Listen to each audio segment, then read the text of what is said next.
प्रदेश समेत 5 राज्यों में होने वाले विधानसभा चुनाव और 2024 लोकसभा चुनाव से पहले विपक्षी गठबंधन INDIA ने अपने कैंपेन कमेटी की पहली मीटिंग बुलाई है। ये बैठक दिल्ली के मिलाप बिल्डिंग में शाम 5 बजे से होने जा रही है। वहीं कांग्रेस अध्यक्ष मल्लिकार्जुन खड़गे और बिहार के सीएम नीतीश कुमार ने 28 विपक्षी दलों के साथ मुंबई में हुई मीटिंग में कहा था, गठबंधन के नेता इसी महीने से चुनावी कैंपेन शुरू करेंगे। ये कहा जा रहा है 21वीं मेंबर्स वाली कैंपेन कमेटी की आज होने वाली बैठक में इसी मुद्दे पर नेता आगे का प्लान बनाएंगे। इसके अलावा अलायंस ने 13 सितंबर को 14 सदस्यीय कोऑर्डिनेशन कमेटी की भी मीटिंग बुलाई है। ये बैठक एनसीपी सुप्रीमो शरद पवार के दिल्ली स्थित आवास पर होगी। आपको बता दें, मुंबई में 1 सितंबर को हुई मीटिंग में अलायंस ने 5 कमेटियों का गठन किया था। इनमें campaign committee, coordination, strategy committee, media, social media और रिसर्च कमेटी शामिल है। विपक्ष की कोऑर्डिनेशन टीम में 1 सीएम, 1 डिप्टी सीएम, 2 पूर्व सीएम, 5 राज्यसभा और 2 लोकसभा सांसदों को जगह दी गई है। इसके अलावा लेफ्ट से 2 नेताओं को भी कमेटी में शामिल किया गया है। G20 समिट के दौरान राष्ट्रपति भवन में आयोजित होने वाले डिनर के निमंत्रण पत्र को लेकर अब नया विवाद छिड़ गया है। कांग्रेस ने आरोप लगाया है कि राष्ट्रपति भवन में 9 सितंबर को होने वाले G20 के डिनर के निमंत्रण पत्र में प्रेसिडेंट ऑफ भारत लिखा गया है, जबकि इस पर प्रेसिडेंट ऑफ इंडिया लिखा होना चाहिए। इस मामले पर कांग्रेस नेता जयराम रमेश ने कहा, तो ये खबर वाकई सच है। राष्ट्रपति भवन ने 9 सितंबर को G20 रात्रि भोज के लिए सामान्य प्रेसिडेंट ऑफ इंडिया की बजाय प्रेसिडेंट ऑफ भारत के नाम पर निमंत्रण भेजा है। संविधान के अनुच्छेद 1 में लिखा है कि भारत जो इंडिया है राज्यों का एक समूह होगा, लेकिन अब इस राज्यों के समूह पर भी हमला हो रहा है। आपको बता दें, मोदी सरकार के खिलाफ विपक्षी पार्टियों ने मिलकर एक गठबंधन बनाया है जिसका नाम INDIA यानी कि इंडिया है। विपक्षी गठबंधन के नाम के ऐलान के बाद से ही इंडिया शब्द चर्चा में है। मराठा समुदाय के लिए आरक्षण की मांग कर रहे मनोज जारंगे पाटिल के अनशन ने महाराष्ट्र में हलचल मचा दी है। उनके नेतृत्व में एक बार फिर जालना जिले में 27 अगस्त से मराठा आरक्षण के लिए आंदोलन जारी है। आंदोलन की वजह से राज्य के जालना सहित कुछ हिस्से में हिंसा भड़क गई। बता दें, बीते शुक्रवार को मनोज जारंगे पाटिल के समर्थकों और जालना पुलिस के बीच झड़प के बाद मराठा समुदाय में खासा गुस्सा है। हालांकि पाटिल अपनी मांग को लेकर अनशन पर बैठे हैं। इस दौरान उन्होंने बातचीत में कहा कि पिछले 40 सालों से हम सरकार पर भरोसा ही रख रहे हैं। उन्होंने कहा, जब ये विपक्ष में होते हैं तब कहते हैं कि हम सत्ता में आने पर आरक्षण देंगे, लेकिन सत्ता में आने के बाद ये बदल जाते हैं। उन्होंने कहा, हम आरक्षण को लेकर ही रहेंगे, अब इंतजार नहीं कर सकते। तमिलनाडु के युवा कल्याण और खेल विकास मंत्री उदयनिधि स्टालिन के सनातन धर्म पर दिए गए बयान पर अब विवाद गहराता जा रहा है। अब 262 शख्सियतों ने सुप्रीम कोर्ट को पत्र लिखकर मामले में दखल देने का अनुरोध किया है। गौरतलब है कि उदयनिधि स्टालिन ने सनातन धर्म की तुलना डेंगू और मलेरिया से की थी। उन्होंने कहा था कि जिस तरह डेंगू और मलेरिया का विरोध नहीं किया जा सकता, उसे खत्म करना पड़ता है, उसी तरह सनातन धर्म का केवल विरोध नहीं करना चाहिए बल्कि इसे खत्म करना चाहिए। जिसके बाद अब भारत की 262 प्रतिष्ठित हस्तियों ने मुख्य न्यायाधीश को पत्र लिखकर उदयनिधि स्टालिन के भाषण का स्वतः संज्ञान लेने का अनुरोध किया है। उन्होंने कहा कि उदयनिधि स्टालिन द्वारा दिए गए नफरत भरे भाषण का स्वतः संज्ञान लिया जाना चाहिए। ये भाषण सांप्रदायिक हिंसा को भड़का सकता है। जिन 262 शख्सियतों ने CGI को पत्र लिखा है, उसमें तेलंगाना हाईकोर्ट के पूर्व मुख्य न्यायाधीश, दिल्ली, झारखंड, राजस्थान, इलाहाबाद, पंजाब और हरियाणा, मध्य प्रदेश, उत्तराखंड और सिक्किम के पूर्व जज शामिल हैं। इसके साथ ही पूर्व विदेश सचिव, यूपी के पूर्व DGP, भारत सरकार के पूर्व सचिव, पूर्व राव प्रमुख, CVC के पूर्व सचिव, पंजाब, यूपी, आंध्र प्रदेश के पूर्व मुख्य सचिव शामिल। जम्मू कश्मीर से आर्टिकल 370 हटाए जाने के खिलाफ दाखिल की गई याचिकाओं पर मंगलवार को 16वें दिन की सुनवाई चल रही है। इसमें कोर्ट ने सबसे पहले नेशनल कॉन्फ्रेंस के मोहम्मद अकबर लोन के हलफनामे पर चर्चा की। सॉलिसिटर तुषार मेहता ने कहा कि लोन का हलफनामा उन्हें कल रात मिला है। उसमें साफ दिख रहा है कि जब आतंकी हमला हुआ था तो लोन की सहानुभूति सिर्फ आतंकियों और सिविलियन लोगों के लिए थी। उन्होंने भारत का जिक्र ऐसे किया जैसे ये कोई विदेशी देश हो।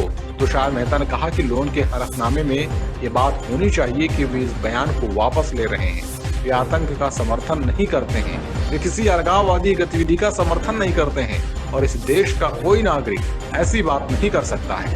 वहीं लाइव लॉ के मुताबिक 5 जजों की संवैधानिक बेंच आज आर्टिकल 370 के खिलाफ दाखिल याचिकाओं की सुनवाई पूरी कर सकती है। भारतीय अंतरिक्ष अनुसंधान संगठन इसरो की ओर से लॉन्च किए गए भारत के पहले सूर्य मिशन के बारे में इसरो ने अपडेट जारी किया है।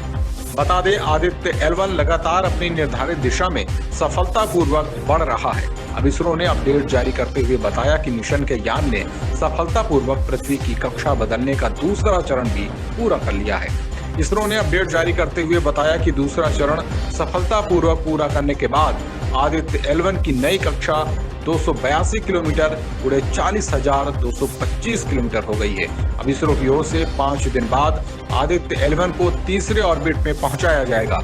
आदित्य L1 आने वाली 10 सितंबर को सुबह 2:30 पर तीसरी कक्षा में प्रवेश करने की कोशिश करेगा।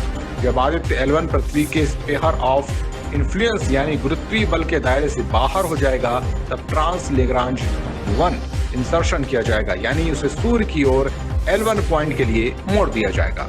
भारत ने विश्व कप 2023 के लिए 15 सदस्यों वाली भारतीय टीम का ऐलान कर दिया है। क्रिकेट के महाकुंभ कहे जाने वाले इस टूर्नामेंट का आगाज 5 अक्टूबर से होगा। इसके एक दिन पहले यानी 4 अक्टूबर को उद्घाटन समारोह और रंगारंग कार्यक्रम होंगे। आईसीसी के नियम के अनुसार टूर्नामेंट शुरू होने से 1 महीने पहले स्क्वाड का ऐलान सभी टीमों को करना था, जिसके बाद भारतीय टीम का आज ऐलान कर दिया गया। इस बार के विश्व कप की बात की जाए तो रोहित शर्मा की कप्तानी में 15 खिलाड़ियों को नामों का ऐलान बीसीसीआई की सिलेक्शन कमेटी ने कर दिया है। रोहित शर्मा की कप्तानी वाली टीम इंडिया में अनुभवी खिलाड़ियों को प्राथमिकता दी गई है। आपको बता दें, हार्दिक पांड्या टीम इंडिया के उप कप्तान होंगे। केएल राहुल और श्रेयस अय्यर भी टीम का हिस्सा है। विराट कोहली, शुभमन गिल और सूर्य कुमार को भी जगह दी गई है। तेज गेंदबाज जसप्रीत बुमराह को मौका मिला है। इसके अलावा शार्दुल ठाकुर भी जगह बनाने में सफल हुए।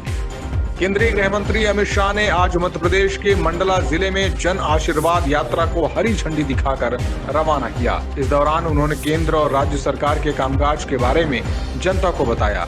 इसके साथ ही कांग्रेस पर जमकर हमला भी बोला। बता दें, मंडला में एक सभा को संबोधित करते हुए केंद्रीय गृह मंत्री अमित शाह ने कहा कि आज हम जनजाति समाज से आशीर्वाद मांगने आए हैं। उन्होंने दिग्विजय सिंह पर निशाना साधते हुए कहा कि मिस्टर बंटाधार दिग्विजय मध्य प्रदेश को बीमारू राज्य बनाकर छोड़ गए थे। 20 साल में भाजपा के 3 मुख्यमंत्रियों ने, खासकर शिवराज सिंह चौहान ने इसे बेमिसाल प्रदेश बनाने का काम किया है। शाह ने कहा, कांग्रेस ने आदिवासियों के लिए जल, जंगल और जमीन के अधिकार की सिर्फ बातें की, लेकिन नरेंद्र मोदी ने जल, जंगल और जमीन के साथ सुरक्षा, सम्मान और समावेशी विकास को जोड़कर आदिवासियों का कल्याण किया। आपको चयन करना है 2 विचारधाराओं के बीच। एक और कांग्रेस पार्टी के दिए देश के खजाने पर अल्पसंख्यकों का पहला अधिकार है, और दूसरी ओर देश के प्रधानमंत्री और भाजपा के नेता नरेंद्र मोदी जी कहते हैं देश के खजाने पर मेरे आदिवासी भाई बहन और गरीबों का अधिकार है।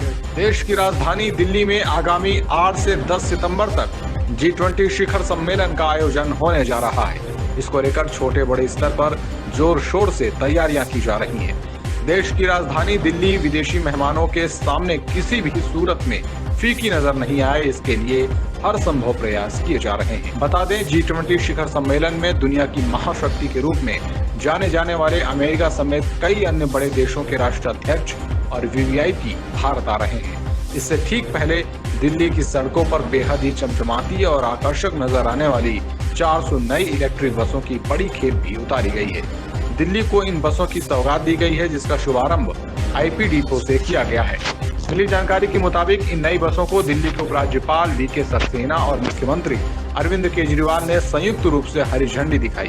बताते चले कि 400 में से 200 बसें पहले ही आ गई थी और ये दिल्ली की सड़कों पर दौड़ भी रही हैं, लेकिन इनकी औपचारिक लॉन्चिंग पहले नहीं की गई थी। वित्त मंत्री सीतारमण ग्लोबल फिटनेस फेस्ट 2023 के चौथे संस्करण के उद्घाटन सत्र में पहुंची। इस मौके पर उन्होंने कहा कि हम एक बहुत ही बहुध्रुवी, बहुत ही गतिशील और मजबूत दुनिया में रह रहे हैं, जो कई संकटों का सामना कर रही है। ऐसे में वैश्विक सहयोग की बहुत ही आवश्यकता है। उन्होंने कहा कि चाहे रणनीतिक मुद्दा हो, अर्थव्यवस्था का मुद्दा हो या कोई और, सभी से निपटने के लिए वैश्विक सहयोग की आवश्यकता है। बता दें, केंद्रीय वित्त मंत्री निर्मला सीतारमण ने मंगलवार को बैंकों और वित्तीय संस्थानों से यह सुनिश्चित करने को कहा कि ग्राहक हमेशा अपने उत्तराधिकारी को नामांकित करे।